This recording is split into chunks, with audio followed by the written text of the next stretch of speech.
ልብሱን ገፈው ቀይ ልብስ አለበሱት። የአዳምና የሔዋን ልብስ ነው። ራቁታቸውን ነበሩ። ጸጋቸው ተገፈፈ።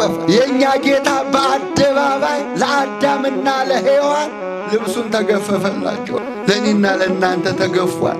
ራቁቱን ቆሟል። የድንግል ማርያም ልጅ መድኃኔ ዓለም የእሾህ አክሊል በራሱ ላይ አቀናጁት፣ መቱት፣ ዘበቱበት፣ ተሳለቁበት ይለናል።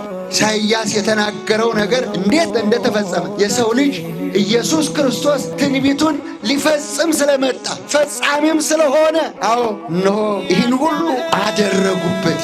እናቶች የጌታን ውለታ ረስታችሁ ወደ ኋላ አትመለሱ። ይችን ቀን ረስታችሁ ወደ ጨለማ አትመለሱ። እነሆ አለ ኢሳይያስ በስቃ ውስጥ ለነበሩ ብርሃን ወጣላቸው። ከብርሃን ወደ ጨለማ አይኬድም። ጨለማው ኃጢአት ነው። ኃጢአት አይግዛችሁ። ሥጋችሁን አሳልፋችሁ ለሰይጣን አትስጡ ወገኖች። እንዲህ ይላል ደግሞ እናታችሁን እዩዋት እንዴት ትሰቃይ እንደነበረ፣ እንዴት ታለቅስ እንደነበረ። አንድ ልጄን ገደሉት፣ ልጄ ያለች ታለቅስ ነበር። እንግዲህ ስቃው የጀመረው ገና ከጽንስ ነው። የግብፅ በረሃን ተወጣ። ልጄን ካሁን ቀምተው ገደሉት እያለች ለበረሃ ስትንከራተት ከኖረች በኋላ እንደገና ዕለተ ዓርብ እነሆ ቸንክረው ገርፈው አሰቃይተው ሲሰቅሉት በመስቀሉ ስር ትሰቃይ ነበር። ልጄ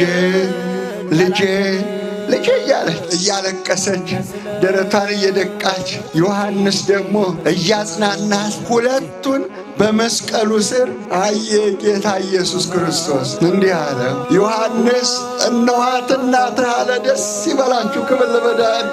እነኋት እናታችሁ አለና ሰጠ። ድንግል ማርያምን የተቀበለው ወደ ቤቷም ይዟት የሄደው ዮሐንስ ወልደ ነጎድጓድ ሞትን አልቀመሰም፣ ኃጢአትን አላየም። እኔና እናንተን ደግሞ እንዲያ እነሆ ልጅ ይሻል አያችሁ። እዛ መስቀሉ ስር ስትሰቃይ አያትና እስከ መጨረሻው የጸና ይድናል። እስከ መጨረሻው ድረስ የተከተሉት ብዙዎች ሲበተኑ ዮሐንስ ወልደ ነጎድጓድና ድንግል ማርያም ግን በመስቀሉ ስር ተገኙ። እነኋት እናትህ እነሆ ልጅሽ ብሎ አስረከበ። በእናትነት ድንግል ማርያምን ለእኔና ለእናንተ ሰጠ።